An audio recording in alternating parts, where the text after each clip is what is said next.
Hello again, my physical education and health teachers. My name is Yolanda Redmond. I am your Georgia virtual specialist, and I am here today to talk with you about using bulletin boards as a teaching tool.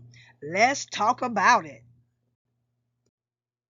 For some of you, I don't need no introduction, but for others, my name is Yolanda Redmond. I have been teaching physical education and health in the middle school for 15 years, in high school, 7 years, and I am currently on my 6th year in elementary. What reasons do PE teachers not want to put up bulletin boards in the gym?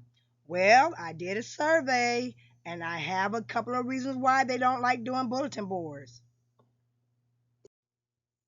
After a brief survey with my colleagues and people from the professional community, these are a few reasons why they say they detest putting up bulletin boards.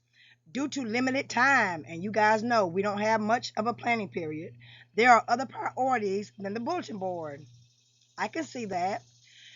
Some feel they are a waste of time. After all of the preparation, the balls and or students destroy them.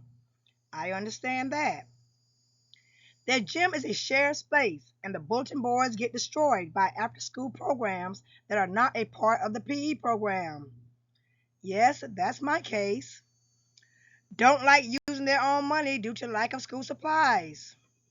I can understand that. And it's just easier to just hang posters. Makes sense to me. But some of us refuse to let those reasons define us and how we teach. So let's talk about how you can use bulletin boards as a teaching tool. In my school district, we have some non negotiables, and one of the non negotiables is a word wall. So instead of just having the words on the wall and not ever coming back or referring to them, I have found some creative ways to use my word wall. You can put your words in ABC order. You can have the students use the words in sentences. You can have them fill in the blank. You can create riddles and they have to guess the word.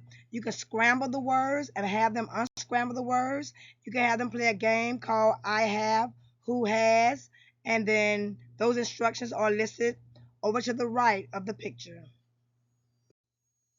Another non negotiable is having the rules of your class posted throughout your classroom.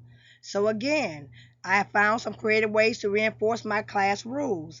My class together collectively can create a class book of rules and procedures, and where they illustrate a rule and we compile them together to make a class book. They can categorize the scenario. I would give them a couple of scenarios, and they would figure out which rule that scenario belongs to. Or you can take pictures and catch the kids actually following the rules and post the pictures throughout the gym. Another requirement of the classroom is the instructional board. Each instructional board has 4 segments. The first segment is the pre-instructional activity segment. This is where the teacher will provide a supportive and safe environment and organize the class so that students can have the maximum participation opportunities. The students will begin in physical education with warm-ups such as stretches or fitness walk. In this case, you see on my board, I have fitness, run, walk. The second segment of the instructional board is the opening segment. During this segment, the teacher will introduce key concepts and model the process. The students will ask clarifying questions, they will make connections to prior knowledge, they will also actively engage in this learning process. As you can see, my opening is the rock, paper, scissors warm up. The third part of the instructional board is the work period segment. This is where the students actually put in the work. The teacher will facilitate participation in skills and provide adequate time for the students to practice and develop the skills. The students will actually engage in the skill development and produce independent work. In this particular case, you see we're doing the rock, paper, scissors challenge. The fourth and final part of our instructional board is the closing. During the closing segment, this is where the teacher checks for understanding. And you can do it in several different ways. You can do the 3, 2, 1. You can do thumbs up or thumbs down, which you see is the activity that I use where I might ask some questions, and if the answer is correct, the kids will give me a thumbs up. If the answer I give is incorrect, they give me a thumbs down. Or you can have the kids demonstrate a skill, the correct way to do the skill, an incorrect way to do the skill, just closing the lesson and checking for understanding.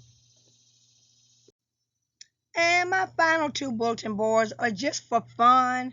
I like to take pictures of kids being actively engaged. So since my theme is superheroes, I felt like the Hulk was appropriate for don't get angry, get active. And I could catch them being active throughout the class period. And I'll take pictures and post them on this bulletin board.